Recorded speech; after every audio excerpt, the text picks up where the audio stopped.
జరిగింది. సూపరింటెండెంట్ గారి ఆధ్వర్యంలో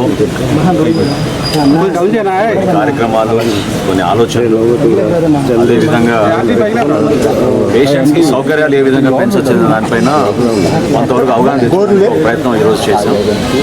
సుమారు 600 పడకల ఆసుపత్రి ఉభయ గోదావరి జిల్లాలకే నిజంగా ఒకప్పుడు ఏలూరు ప్రభుత్వ ఆసుపత్రి అంటే చాలా గొప్ప పేరు.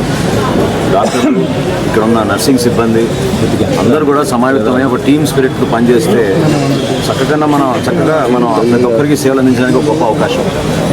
జిల్లాలు విభజించిన తర్వాత ఇప్పుడు ప్రత్యేకంగా మన ఏలూరు జిల్లాకి ఇటువంటి ఆసుపత్రి ఉండడం మనం చాలా అదృష్టంగా భావించాలి. అయినా కానీ పేషెంట్స్ ఇతర ప్రాంతాల నుంచి కూడా, దూర ప్రాంతాల నుంచి కూడా వస్తూ ఉన్నారు. కొంతవరకు నర్సింగ్ సిబ్బంది, అదేవిధంగా డాక్టర్లు కూడా సంఖ్య ఖచ్చితంగా డిపార్ట్మెంట్ వారీగా చెక్ చేస్తే ఇంకా ఫిలప్ చేయాల్సిన వేకెన్సీస్ చాలా ఉన్నాయి. అది ఖచ్చితంగా ఇమీడియట్గా రాకుండా మేము ఆరోగ్య సమస్యలపైన మేము ఒక సెషన్ ఏర్పాటు చేసుకుంటాం. గౌరవ శాసనసభ్యులతో వీళ్ళందరితో కలెక్టర్ గారి ఆధ్వర్యంలో ఇక్కడున్న ఈ వ్యవస్థని మరింత పటిష్టం చేయడమే కాకుండా పేషెంట్ల పక్షాన ఆలోచించమని డాక్టర్ గారు కోరారు. ఎందుకంటే ఎవరైనా పాపం పేషెంట్ అవుట్ పేషెంట్గా వస్తే 2-3 చోట్ల వాళ్ళు తిరగాల్సి వస్తుంది. కేర్ కూడా పెంచుకోవాలి. అవసరమైతే ఎంపీ గారి ద్వారా మనం కొంతమంది దాతల్ని తీసుకొచ్చి ఈ ప్రాంతానికి మనం అందించాల్సిన సహాయమే కాదు, అదొక బాధ్యతగా మనం అందరం కూడా తీసుకోవాలి.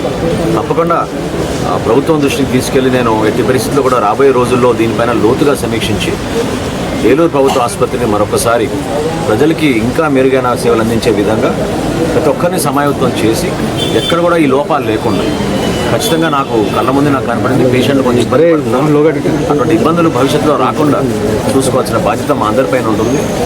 ఇక్కడ మనకి అన్ని విధాలుగా సేవలు అందించాలి మనం. అంతేగాని ఇక్కడి నుంచి మనం మీరు విజయవాడ తరలేదండి, హాస్పిటల్ తరలేదండి అనే విషయం రాకుండా ప్రాథమిక చికిత్సతో పాటు అవసరమైతే స్పెషాలిటీ చికిత్స కూడా మనకి ఇక్కడే జరిగే విధంగా ఒక ప్రణాళిక సిద్ధం చేసుకోవడానికి మేము అందరం కూడా సమయం